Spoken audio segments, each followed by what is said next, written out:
ఇప్పుడు నరేంద్ర మోడీ గారు దాదాపు 5 సూచనలు చేసినట్టున్నారు. ఈ కేబినెట్ మీటింగ్లో రాజ్నాథ్ సింగ్ గారి నేతృత్వంలో జరిగింది. పాకిస్తాన్ వారు ఏ ఒక్కరు ఇండియా యొక్క బార్డర్ తొక్కడానికి కూడా వీలు లేకుండా చేసేశారు.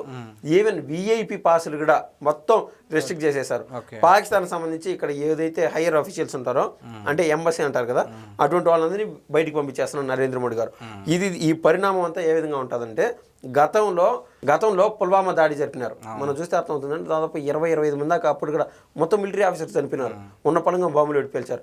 తర్వాత ఏమైంది, సర్జికల్ స్ట్రైక్ జరిగి వాళ్ళ దేశంలోనే వాళ్ళని మట్టు పెట్టే ప్రయత్నం మనం చేసాం. సో మోడీ గారి ఆలోచనలు మరింత చురుకుపరిచే విధంగా ఈ ఘటన అయితే చోటు చేసుకునింది. సో రాజకీయంగా చూసినా కూడా నెక్స్ట్ ఈ కాంగ్రెస్ వారినో ఇంకొకరినో నమ్మాలని దేశ ప్రజలు అనుకునే పరిస్థితి లేదు.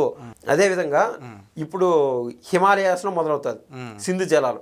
కొన్ని 5 రాష్ట్రాలు దాటి పాకిస్తాన్ పోయినాక మన రాష్ట్రం ఎంతైతే ఉంటుందంటే మధ్యప్రదేశ్ అనేది పెద్ద రాష్ట్రము, వీటి గుండా అది ఆ సింధు జలాలు వెళ్ళి అక్కడ ఇంకా పాకిస్తాన్లో ఎండ్ అయిపోతుంది. అంటే పాకిస్తాన్లో కూడా చాలా రాష్ట్రాలు ఉంటాయి, బలోచిస్తాన్ వాటన్నిటికి వెళ్తాయి. సో వాటి దాటి తీర్చేది సింధు నది. ఆ సింధు రివర్కి అడ్డుకట్ట వేసే విధంగా నరేంద్ర మోడీ గారు ఆలోచన చేయడం అంటే జరిగింది. ఖచ్చితంగా అడ్డుకట్ట వేసేస్తారు. ఎందుకంటే చైనా వాళ్ళు మనకు రాకుండా బ్రహ్మపుత్ర వాటిపైన అడ్డంగా నదులు కడుతున్నారు. వాళ్ళకునే వెసులుబాటు మనకెందుకు లేదు? మనకునే మంచితనము ఆపిది మనం ఇన్ని రోజులు.